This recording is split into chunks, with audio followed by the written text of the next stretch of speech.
Pengabdian adalah perjalanan tak berujung, dan belajar adalah bahan bakarnya.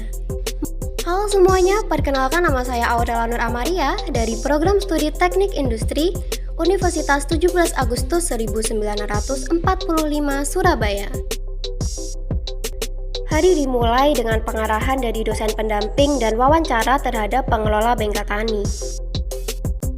Kali ini kita akan belajar untuk membuat pupuk non-kimia yang berasal dari bahan nabati maupun bahan hewani untuk tanaman cabai.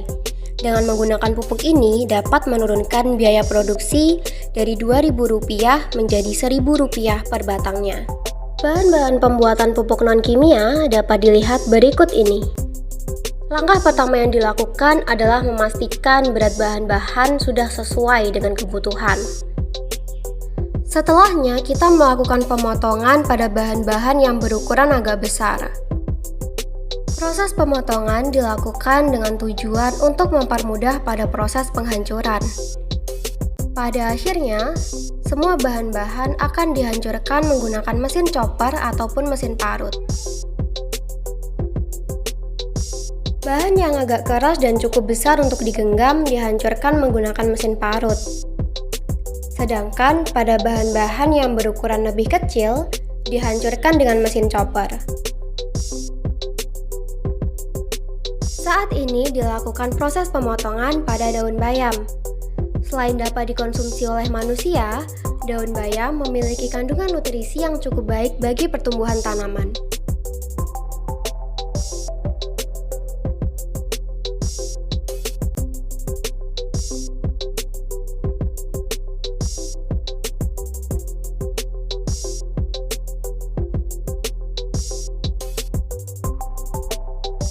Untuk tempe dan daun kelor, dihancurkan menggunakan mesin chopper. Akan tetapi, untuk daun kelor itu sendiri, yang dipakai hanya daunnya. Sehingga terlebih dahulu harus dipisahkan dari tangkainya. Pada proses penghancuran menggunakan mesin chopper, perlu ditambahkan sedikit air untuk mempermudah prosesnya.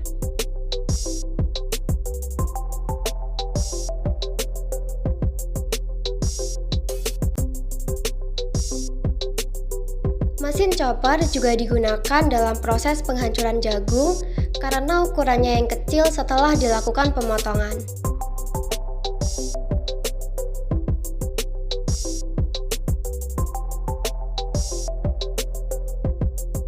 Pada proses penghancuran kecambah dan daun-daunan, air yang ditambahkan ke mesin chopper tidak perlu terlalu banyak. Hal ini dikarenakan kandungan air pada bahan-bahan tersebut sudah cukup banyak. Untuk dedaunan dapat dicampur menjadi satu dan dihancurkan secara bersamaan tanpa perlu dipilah-pilah.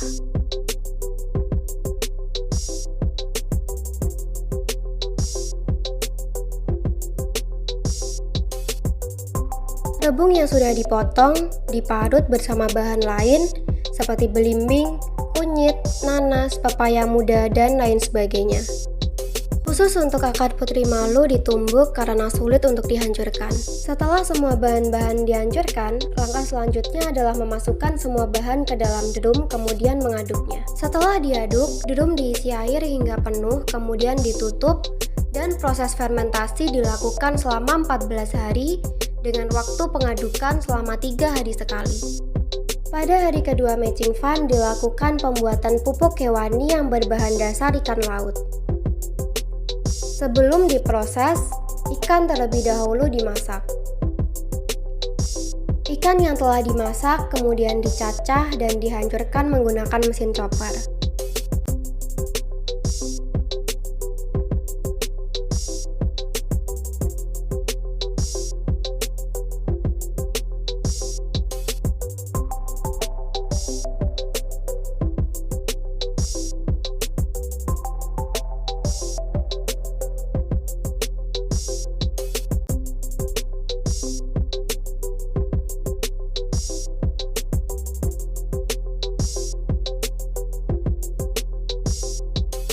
Sama seperti pada proses pembuatan pupuk nabati, bahan-bahan seperti kunyit, lengkuas, dan yang agak keras lainnya dihancurkan dengan mesin parut.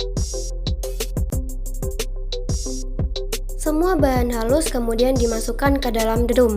Proses selanjutnya sama seperti pada pembuatan pupuk nabati.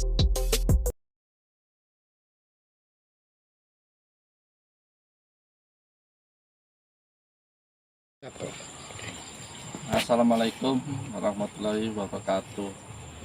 Saya Pak Sutoyo, petani di Minggirsari.